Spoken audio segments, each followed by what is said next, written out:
Perspectives on Tim Robinson is a case study for the Atlantic Archipelago's research project. This research project is interested in considering identity in its environmental terms.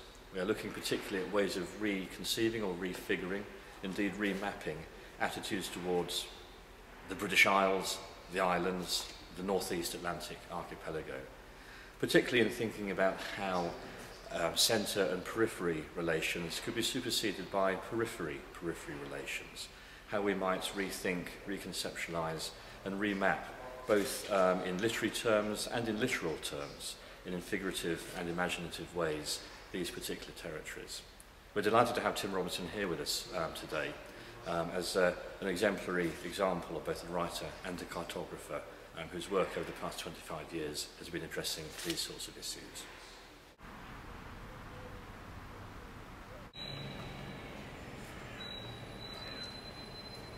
Well, we're here in Cambridge where Tim Robinson began his career and it now comes in a full round as he has been this year's Parnell Fellow at Magdalen, and it seemed a fitting moment to hold an event to celebrate his work, which is widely acknowledged to be of immense importance.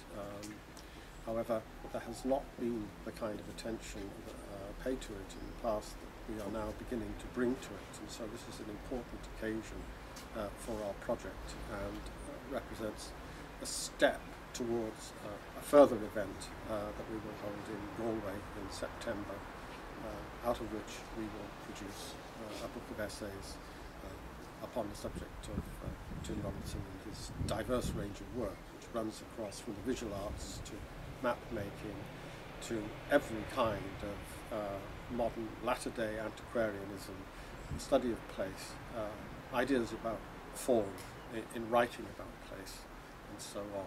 It's a huge challenge, it's a huge corpus that's going to be added to later this year in September with a third volume of his trilogy on Connemara.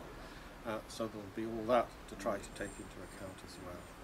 So this is just a beginning. This is a footstep on the ground towards a bigger adventure which we are pursuing.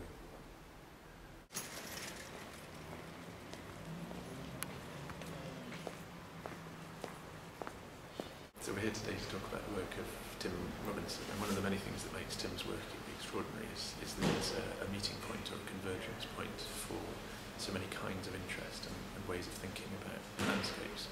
I would use the word discipline because we've got geographers, literary critics, artists, and philosophers here, but there's something slightly sort of regimented about that word discipline, which is, I mean, Tim is forever scrambling over boundaries and clambering over walls, literally and metaphorically. And so, sitting around the table today, we have a kind of mix of people, all of whom are trying to work out how he himself has brought so many kinds of knowledge and skill. He's got this enormous body of information, incredible depth of information. It must have been incredible hard work to accumulate this archive that he has not just been written out, but in his head, in his feeling for it. And now, of course, everybody's realising how valuable it is, but it's 25, 30 years later. You know, I don't think he could have imagined this when he started. And I quite like that kind of thing. The depth of information in the maps, and the folklore, and the way it somehow connects with the people who lived before in that area, is obviously spoken to either them or their ancestors. So the oral tradition is somehow contained in the maps.